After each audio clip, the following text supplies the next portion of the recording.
In the first book of Samuel, chapter 15, God commands Saul, the king of Israel, to utterly destroy the Amalekites and all that they possess, as punishment for their past sins against Israel.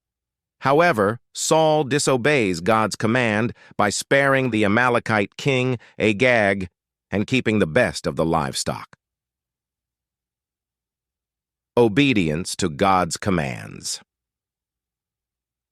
In our daily lives, we are often faced with decisions where we must choose between obeying God or following our desires. This verse serves as a reminder that, in God's view, even partial obedience amounts to disobedience. Therefore, we should strive to obey God fully, even when it may be difficult or inconvenient. The consequences of disobedience. Because of Saul's disobedience, God rejects him as king over Israel. Samuel delivers this message to Saul, informing him that God has found someone else who is more worthy to be king. This marks a significant turning point in Saul's reign, as he begins to experience the consequences of his disobedience. This lesson teaches us that there are consequences for disobedience to God's commands. Even if we think we can justify our actions or that our disobedience is insignificant, God sees and knows all. Therefore, we should be mindful of our actions and strive to align them with God's will to avoid the negative consequences that disobedience can bring. True repentance. After being confronted by Samuel about his disobedience, Saul expresses remorse and begs for forgiveness. However, his repentance is not genuine. He is more concerned about his public image and retaining his kingship than truly seeking reconciliation with God. This emphasizes how crucial sincere repentance is. It's not enough to simply acknowledge our mistakes or express regret.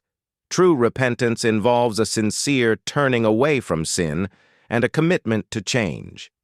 When we fall short of God's standards, we should humbly acknowledge our wrongdoing, seek God's forgiveness wholeheartedly, and make a genuine effort to amend our ways. God's sovereignty and faithfulness. Despite Saul's disobedience and rejection as king, God remains sovereign and faithful to his promises. He reveals to Samuel that he has chosen David, a man after his own heart, to be the next king of Israel. This reminds us of God's sovereignty and faithfulness even in the face of disobedience and human failure. No matter what circumstances we may face, we can trust in God's unfailing love and his perfect plan for our lives. Therefore, we should place our hope and confidence in him, knowing that he is always in control and will never forsake us. Importance of humility. Throughout the chapter, we see contrasting attitudes between Saul and David. While Saul is prideful and disobedient, David demonstrates humility and obedience to God's commands. We can see from this how crucial humility is to our connection with God. Humility involves recognizing our dependence on God, submitting to his authority, and being willing to acknowledge and learn from our mistakes.